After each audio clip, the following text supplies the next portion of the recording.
Bismillahirrahmanirrahim. Assalamualaikum warahmatullahi wabarakatuh. Nama saya Asanama Nur Azizah dari kelas HKIA semester 3.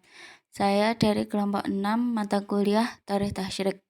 Di sini saya akan menjelaskan sedikit tentang pembahasan Tarikh Tasyrik, yaitu tasyrik pada masa sahabat kecil dan tabi'in.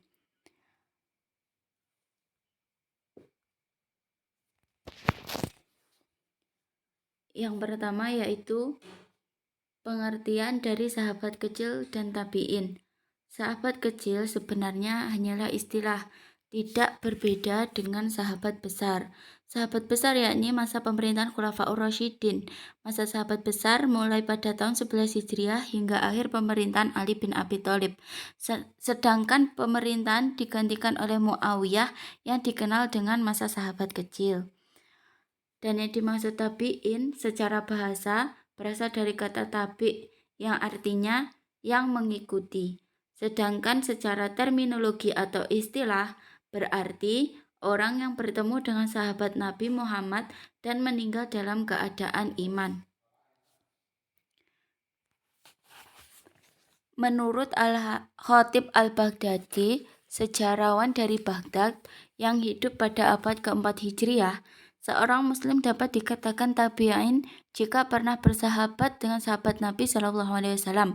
Jadi bukan sekedar pernah berjumpa saja. Para ulama hadis membagi generasi tabi'in ini dalam beberapa tingkatan atau tabaqat berdasarkan kualitas sahabat yang pernah dijumpainya. Misalnya, Ibnu Sa'ad mengelompokkan tabi'in dalam 4 tabaqat. Pengelompokan tabaqat menurut Al-Hakim ada 15 tabaqat. Pengelompokan tabaqat tabi'in sangat relatif dan lebih sulit serta berbeda pengelompokan tabaqat sahabat yang didasarkan atas keikutsertaannya pada peristiwa-peristiwa penting yang dialami Rasulullah SAW. Untuk tabaqat pertama, para ulama sepakat memberi batasan bahwa mereka adalah tabi'in yang pernah berjumpa dan bersahabat dengan 10 sahabat yang dijanjikan Rasulullah SAW akan masuk surga. Tabaqat tabi'in yang paling akhir menurut Al-Hakim adalah tabi'in yang sempat berjumpa atau melihat sahabat paling akhir dan menyaksikan wafatnya sahabat tersebut. Tabi'in yang paling akhir wafatnya ialah Khalaf bin Khalifah, wafat pada tahun 181 Hijriah karena ia sempat bertemu dengan Abu Tufail di Mekah.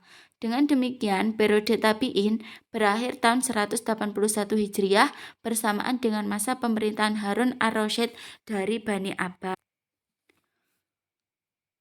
Masa sahabat kecil dan tabi'in ini dimulai pada masa Bani Umayyah tahun 41 Hijriah hingga awal abad kedua. Bani Umayyah sendiri didirikan oleh Muawiyah bin Abu Sufyan, yaitu bertepatan dengan berakhirnya masa khalifah keempat. Periode ini juga disebut dengan Amul Jamaah, yang berarti tahun persatuan, karena pada saat ini jumhur bersatu atau satu pendapat untuk melegalkan Muawiyah sebagai khalifah. Meskipun para jumhur telah bersepakat untuk melegalkan Muawiyah sebagai khalifah, tetapi kondisi politik masih memanas, yaitu antara lain pemberontakan. Pemberontakan itu datang dari golongan Khawarij dan Syiah, di mana golongan Khawarij mengancam untuk membunuh raja yang zalim dan keluarganya.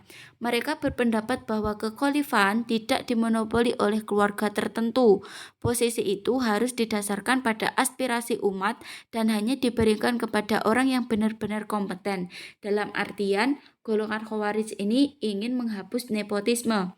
Selanjutnya dari golongan Syiah, golongan yang condong kepada Ali, mereka berkeyakinan bahwa pemerintahan merupakan hak Ali dan keluarganya.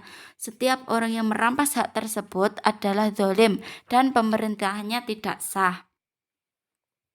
Adapun sumber dan pemegang wewenang tasyrik periode ini, sumber dari perundang-undangan pada periode ini ada 4, yaitu Al-Quran, Sunnah, Ijma' Sahabat, dan Qiyas. Dan sedangkan pemegang kekuasaan yaitu sahabat junior atau sahabat kecil, karena mereka mempunyai keahlian dalam bidang tasyrik dan berfatwa. Dari para sahabat itulah tabi'in mempelajari Al-Quran, hadis, dan fatwa sahabat. Selanjutnya yaitu cara dan contoh ijtihad pada periode sahabat kecil dan tabi'in. Seperti yang sudah saya jelaskan bahwasanya ada 4 rujukan atau ada 4 sumber tasyrik pada masa ini, di mana yaitu Al-Quran, Sunnah Rasul, ijma' sahabat, dan qiyas. Pada periode ini wilayah kekuasaan Islam semakin luas. Hal ini juga menandakan bahwa permasalahan-permasalahan hukum yang muncul pun semakin banyak. Dengan demikian pada periode ini ijtihad dilakukan dengan mengikuti cara yang sudah dirintis sebelumnya oleh sahabat. Mereka menggunakan Al-Quran dan Sunnah Rasul sebagai rujukan utama. Selanjutnya, mereka mengikuti ijma' sahabat. Jika tidak ditemukan dalam ijma', mereka berpedoman kepada hasil ijtihad pribadi dari sahabat yang kuat dalilnya. Di samping itu, mereka menggunakan ra'yu, sebagaimana yang dilakukan oleh sahabat. Dalam penggunaan ra'yu, sedapat mungkin mereka menggunakan qiyas, bila mereka menemukan padanan masalahnya dengan apa yang terdapat dalam nas. Bila tidak mungkin, mereka menempatkan kemaslahatan umum sebagai bahan rujukan dalam berijtihad. Di sini perluasan wilayah juga merupakan peran Bani Umayyah terhadap tasyrik pada periode ini, di mana semakin meluasnya wilayah, semakin luas wilayah Bani Umayyah itu juga menandakan semakin banyaknya urusan-urusan yang tidak ada hukum sebelumnya. Adapun contoh-contoh ijtihad pada masa ini ada beberapa yang berbeda atau berlawanan dengan ijma' sahabat terdahulu. Contoh dari hasil ijtihad itu antara lain yang pertama, ini yang berbeda dengan hasil ijtihad sebelumnya, yaitu yang pertama, perempuan tidak boleh keluar rumah untuk pergi ke masjid karena pada masa itu banyak orang yang usil dan fasik yang akan mengganggu perempuan yang keluar rumah. Berbeda dengan ijtihad sebelumnya, yaitu tentang perempuan itu boleh keluar rumah asalkan tidak memakai wewangian.